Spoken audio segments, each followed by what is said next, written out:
पहाड़ियों और बहती हुई नदियों के दरमियान वाक़ई एक छोटे से गांव में एक खानदान रहता था जो मुश्किलात के दरमियान अपनी लचक के लिए जाना जाता था।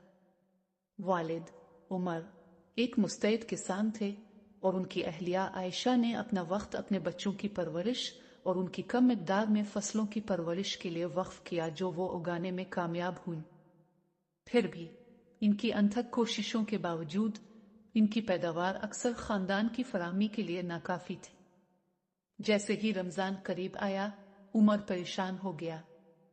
अपने खानदान की परवरिश के लिए जिदोजहद करते हुए मुकद्दस महीने के लिए रोजा रखने का इम्कान इसके दिल पर बहुत ज्यादा बोझ था।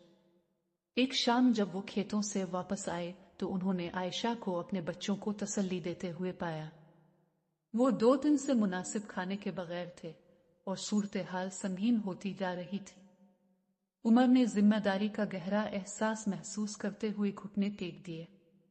अल्लाह की हिकमत और रहमत पर ईमान रखते हुए इसने दिल और जान से अल्लाह से हिदायत और रोजी की दुआ की।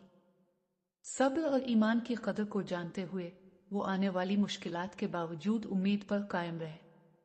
अगली सुबह एक मोजज़ा हुआ।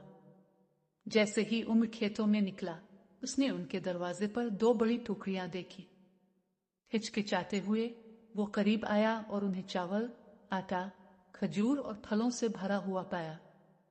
खाने के ढेर के ऊपर एक नोट लिखा हुआ था जिस पर एक सादा सा पैगाम लिखा हुआ था, जरूरतमंदों के लिए ईमान बरकरार रखो।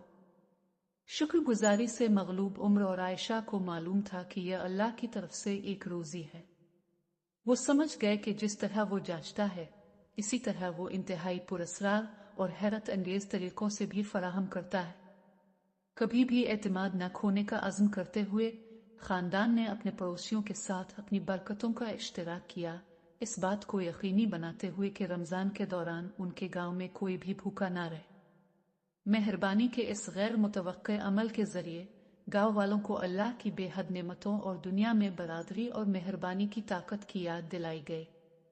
इखलाकी बात यह है कि अल्लाह की रोजी गैर मुतवक्के तरीकों से आती है जो हमें ईमान बरकरार रखने और दूसरों पर मेहरबानी करने की तरगीब देती है।